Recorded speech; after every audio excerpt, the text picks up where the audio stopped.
Hi there, I'm Cheese, and this is Lost Island Top 5 Do's and Top 5 Don'ts. So, number 1, Stamina Management. Stamina management is crucial for Lost Island, and I was originally going to give this point to stamina conservation, but I think stamina management is a better way to put it. That's because when you first arrive on Lost Island, your priorities are going to be different to mid to late island. And this is also going to depend massively on matchmaking and how diplomatic relations go between alliances. Stamina management at the beginning of island is going to be focusing on getting your achievements and getting all of that knocked out of the way to get your buffs and season ants. After that, you're going to hit the stamina chokehold of Mud Skipper event where you're just not going to have any stamina.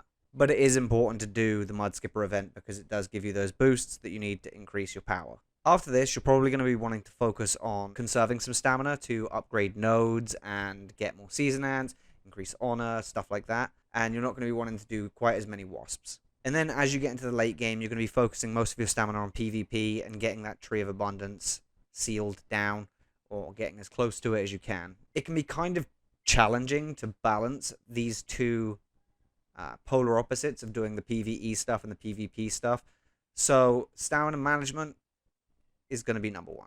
Number 2, gather when offline. So this is something that most people forget to do or don't realize. Gathering is a source of island fruit. If you're not in active PvP yet and you're looking for a few extra fruit, gathering is a great source for that. And the best part is that you can do it completely AFK.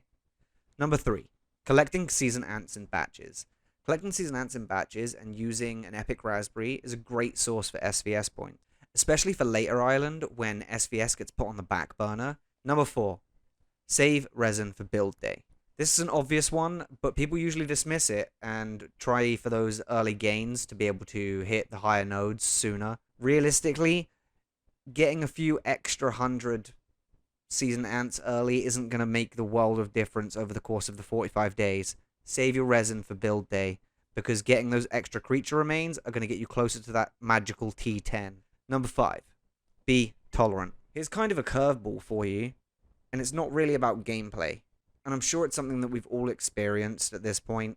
People seem to lose their freaking minds during Lost Island. Drama seems to start left and right, and there always seems to be a dissenter in the ranks talking about how terrible their alliance is in season chat, trying to stir up drama, cause trouble. So here's my advice on that. Try and be tolerant and understand that you're in a situation where everyone's locked in together and not everything can be controlled. Some things just sort of happen. There's usually a ton of huge egos because it's a competitive event and everyone wants to do the best, but at the end of the day, it's not worth creating an awful atmosphere over. Let's move on to don'ts.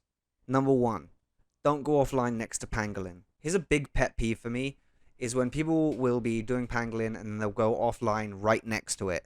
And this creates longer march times for the entire alliance.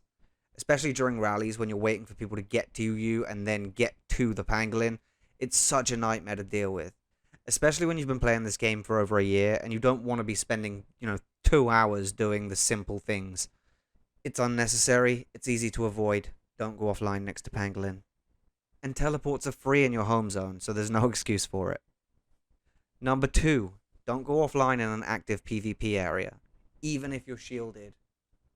Going offline in an active PvP area at gates or ferries or whatever they're called, it can cause a traffic jam.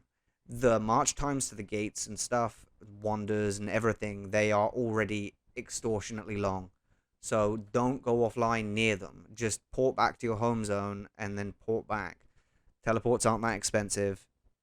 It's not a big thing, and there's nothing worse than being sniped at a gate when you have teammates that are offline in front of you, causing your march times to be 2 minutes longer.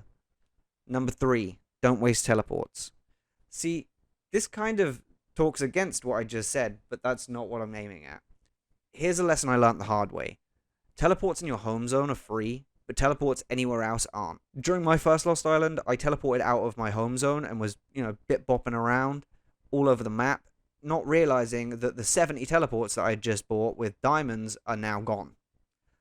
Don't waste teleports. They're going to be important for PvP and positioning players. 4, don't waste healing speed ups.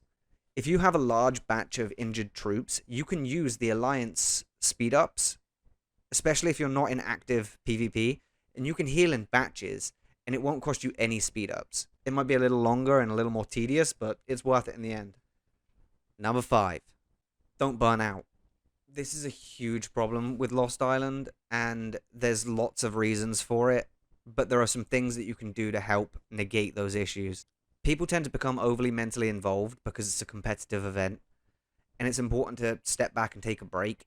The start of the event is much slower paced, and you're not going to be missing out if you're not constantly online. Don't worry, there's plenty of time to get your towers and your achievements and your honor and your reputation and your kills and all of that. It's not that big of a stress. And Lost Island doesn't always all fall into place every time. You've got to take it with a grain of salt. It is a competitive event. You win some, you lose some. And sometimes you'll see things going sideways ahead of time. My advice for this would be to just focus on SVS for a few days, regroup, and retry. Anyway, this has been 5 do's and 5 don'ts of Lost Island. Thanks for watching. See you next time.